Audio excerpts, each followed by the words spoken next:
హే viewers, నా Chennai trip అయితే complete అయిపోయిందండి. సో 2 డేస్ అయితే ఫుల్గా ఎంజాయ్ చేసేసాను. సో నేను ఏమేమి ప్లేసెస్ తిరగాలనుకున్నానో ఒక లిస్ట్ అయితే రాసుకున్నాను వెళ్ళేటప్పుడే. సో అవన్నీ అయితే మ్యాక్సిమం అయితే కవర్ చేసేసాను. సో కొన్నిటికైతే నాకు టైం సరిపోక ఇంకా అవి చూడలేదండి. ఈసారి వెళ్ళినప్పుడు ఖచ్చితంగా నేను మిస్ అయిన ప్లేసెస్ అన్నీ అయితే ఒకసారి విజిట్ చేసేస్తాను. సో నేను ఉండే దగ్గర నుంచి క్యాబ్ అయితే బుక్ చేసేసుకున్నాను. ఒక హాఫ్ అన్ అవర్ అయితే పట్టింది నాకు రైల్వే స్టేషన్కి. సో రైల్వే స్టేషన్కి అయితే వచ్చేసాము. సో నా ప్లాట్ఫామ్ వచ్చేసరికి 3rd అండి. సో నేను వెళ్ళేసరికి ట్రైన్ అయితే ప్లాట్ఫామ్ మీద అయితే ఉంది. సో డైరెక్ట్గా ఇంకా ప్లాట్ఫామ్ దగ్గరికి వెళ్ళి నా ట్రైన్ అయితే ఎక్కేసాను.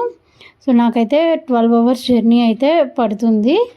నేను 4:30కి అట్లా స్టార్ట్ అయ్యాను. సో నాకు ఎర్లీ మళ్ళీ నెక్స్ట్ డే 4:30కి అయితే నాకు అక్కడ అరైవల్ ఉంది. సో ఆపోజిట్లో వందే భారత్ ఎక్స్ప్రెస్ కూడా అట్లా ఉందండి. సో నేనైతే ఇంకా ఎక్కి కూర్చొని మంచిగా అయితే ఎంజాయ్ చేస్తున్నాను.